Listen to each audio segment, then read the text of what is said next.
साथियों नमस्कार। पटना बिहार से मैं अमिताभ कुमार दास, आईपीएस 94 बैच, और आप देख रहे हैं मेरा अपना यूट्यूब चैनल दास बोले बिंदास। क्योंकि जब बुज़दिलों ने मुंह में दही जमा लिया हो तो दास का बिंदास बोलना जरूरी हो जाता है। साथियों, आज मैं आपको एक आईएएस अधिकारी, महिला आईएएस अधिकारी पूजा खेड़कर की कहानी सुनाने जा रहा हूं, जो किसी भी समय जेल की हवा खा सकती है। और आज इसी विवाद में, पूजा खेड़कर विवाद की वजह से ही यूपीएससी के चेयरमैन ने इस्तीफा दे दिया है। अब ये पूरा वीडियो आखिर तक दिल थाम कर देखिए। साथियों, ये जो पूजा खेड़कर है, ये महाराष्ट्र के अहमदनगर जिले की रहने वाली है। महाराष्ट्र का जो अहमदनगर जिला है, ये क्षेत्रफल के हिसाब से हिंदुस्तान का सबसे बड़ा जिला है, सबसे बड़ा डिस्ट्रिक्ट है। आपने अन्ना हजारे का नाम सुना होगा, अन्ना हजारे भी इसी जिला के रहने वाले हैं। पूजा खेड़कर बंजारी समुदाय से आती है, जो महाराष्ट्र में एक पिछड़ी जाति होती है। और पूजा खेड़कर के जो नाना थे, वो बंजारी समुदाय से आईएएस बनने वाले पहले व्यक्ति थे। पूजा खेड़कर के पिता का नाम दिलीप खेड़कर है और माँ का नाम मनोरमा खेड़कर है। दिलीप खेड़कर एक रिटायर्ड अधिकारी हैं और महाराष्ट्र राज्य के प्रदूषण नियंत्रण बोर्ड से रिटायर हुए हैं। और जो माँ है पूजा की, मनोरमा खेड़कर, वो अपने गांव की सरपंच है। मनोरमा खेड़कर भी एक दबंग महिला मालूम पड़ती है, क्योंकि उनका एक वीडियो वायरल हुआ है जिसमें वो हाथ में पिस्तौल लेकर किसी को धमका रही। ये जो पूजा खेड़कर है, इसने पुणे के मेडिकल कॉलेज से मेडिकल की पढ़ाई की और डॉक्टर बनी। इसने एमबीबीएस की डिग्री ली। उसके बाद इसने यूपीएससी की परीक्षा दी और यूपीएससी की परीक्षा में इसको 821वां रैंक आया। ये पिछड़ी जाति की है और ओबीसी एनसीएल में इसका चयन हुआ। एनसीएल का मतलब हुआ नॉन क्रीमी लेयर।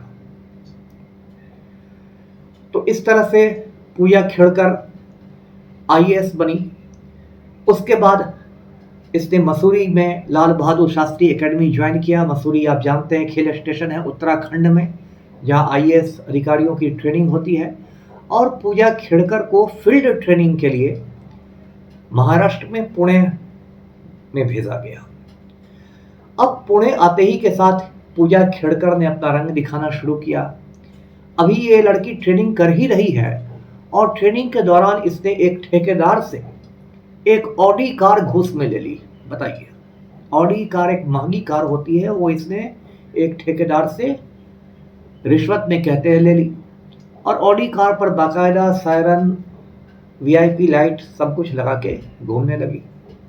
इतना ही नहीं, इसने जबरदस्ती एक चैम्बर पर भी कब्जा कर लिया, जबकि ट्रेनिंग के दौरान आईएएस आईपीएस अधिकारियों को अलग ऐसा चैम्बर भी नहीं मिलता है।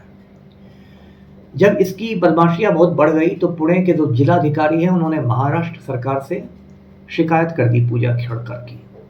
तो महाराष्ट्र सरकार ने पूजा का तबादला पुणे से वाशिम जिले में कर दिया कि अब ये वाशिम जिले में ट्रेनिंग करेगी। इसी बीच पूजा के जो मेडिकल सर्टिफिकेट्स थे, वे भी विवादों में आ गए।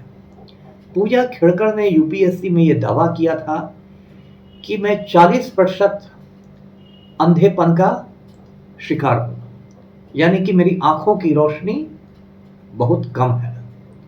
और पूजा खेड़कर ने यह भी कहा था कि मैं एक मानसिक रोग से भी जूझ रही हूं। इस तरह से उसने विकलांग होने का दावा किया था। विकलांग को आजकल दिव्यांग कहा जाने लगा है, तो दिव्यांग होने का उसने दावा किया था और इसका लाभ भी उसको यूपीएससी में मिला था, चयन में मिला था, क्योंकि आप जानते हैं दिव्यांगों के लिए भी आरक्षित रहती है सीटें। लेकिन जब यूपीएससी ने पूजा खेड़कर से कहा कि वो दिल्ली के एम्स में जाकर मेडिकल जांच कराए, तो वो बार बार बहाना बना के टालती रही। 5 बार 6 बार उसको तारीख दिया गया दिल्ली के एम्स में, लेकिन वो नहीं आई।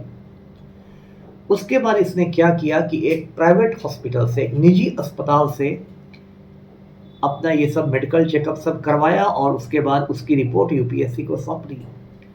अब अजीबोगरीब बात यह हुई कि यूपीएससी ने वो रिपोर्ट स्वीकार भी कर ली, जबकि कायदे से किसी निजी अस्पताल की रिपोर्ट को यूपीएससी को स्वीकार नहीं करना चाहिए था। लेकिन अब मोदी का ज़माना है, अमृतकाल है, तो कोई भी काम इस देश में कायदे से तो हो नहीं रहा है। तो यूपीएससी ने वो रिपोर्ट स्वीकार भी कर ली। लेकिन जब इधर बहुत ज़्यादा हंगामा हुआ और पूजा खेड़कर राष्ट्रीय सुर्खियों में आ गई और लोग कहने लगे कि क्या हो रहा है इस देश में, ट्रेनिंग में लड़की जाती है आईएएस की ट्रेनिंग में और ऑडी कार्ड ले लेती है और वो एक निजी अस्पताल से अपना मेडिकल चेकअप करा के भेज देती है। तो इतना हंगामा हुआ कि अंत में जो लाल बहादुर शास्त्री एकेडमी है मसूरी की, उसने पूजा खेड़कर के प्रशिक्षण पर, ट्रेनिंग पर रोक लगा दी और उसको 23 जुलाई, आगामी 23 जुलाई तक तुरंत एकेडमी में रिपोर्ट करने कहा है। यानी कि उसको वापस बुला लिया गया है एकेडमी की, अभी आपकी ट्रेनिंग नहीं होगी, अभी आपकी पहले जांच पड़ताल होगी। अब ये जो मामला है ये लगातार तूल पकड़ता जा रहा है। जो यूपीएससी है, जिसको हिंदी में संघ लोक सेवा आयोग कहते हैं, आप जानते हैं, एक बहुत ही प्रतिष्ठित संस्था है जिसके माध्यम से आईएएस, आईपीएस, आईएफएस अधिकारियों की नियुक्ति होती है और देश की सबसे प्रतिष्ठित जो परीक्षा होती है वो यूपीएससी कंडक्ट करती है। बहुत ज़्यादा इसकी इज्जत है और जब यूपीएससी में इस तरह से मतलब विवाद होने लगे तो लोगों ने सर पीट लिया कि अब क्या हो रहा है। और जो हमारे नरेंद्र मोदी जी हैं, जो गौतम अडानी के चपरासी हैं और देश के प्रधानमंत्री भी हैं, उन पर भी लोग सवाल उठने लगे कि आप देश को विश्व गुरु बनाने की बात करते हैं और आपके समय में नीट का पेपर लीक हो रहा है, आपके समय में यूपीएससी में धांधली होने लगी है। और लगा कि मोदी जी को अब संसद में कठिन सवालों का सामना करना पड़ेगा। तो आज यानी 20 जुलाई को यूपीएससी के चेयरमैन से इस्तीफा ले लिया गया। ये जो यूपीएससी के चेयरमैन हैं, इनका नाम मनोज सोनी है और जैसा आप समझ ही गए होंगे ये मोदी जी के दुल्हरुआ हैं, इसलिए चेयरमैन बने।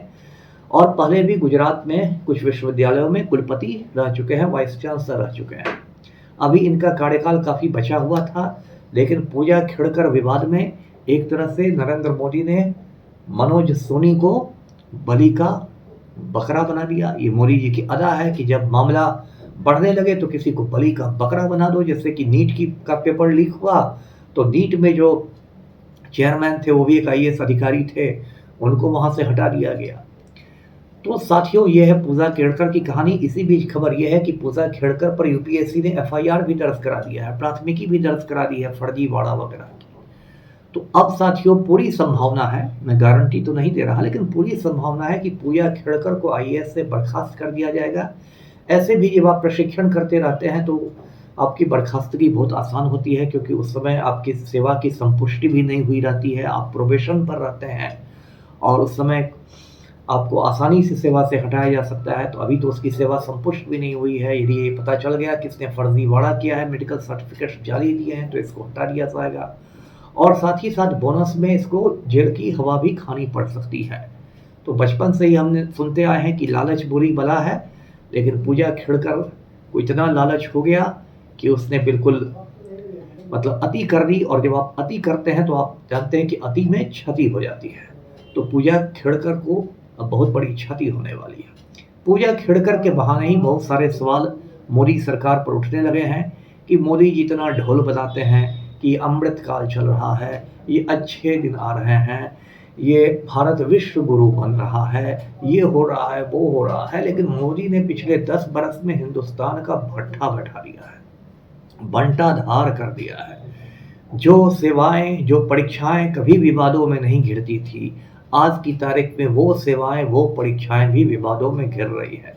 नीट के बारे में कह रहे हैं कि 40 लाख रुपए में उसका पर्चा बिका है, उसको लेकर इतने विवाद हो गए हैं। सुप्रीम कोर्ट में सुनवाई हो रही है, क्या क्या हो रहा है, कितने लोगों को ग्रेस मार्क्स देके उसमें बिल्कुल 100% मतलब उनको अंक दे दिए गए।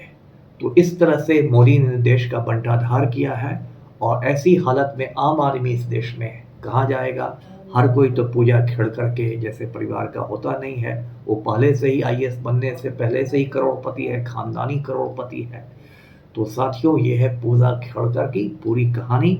इसमें आगे भी कोई डेवलपमेंट होगा तो मैं आपको बताता रहूँगा। वीडियो को लाइक कीजिए, शेयर कीजिए और चैनल को सब्सक्राइब कीजिए। धन्यवाद। जय हिंद।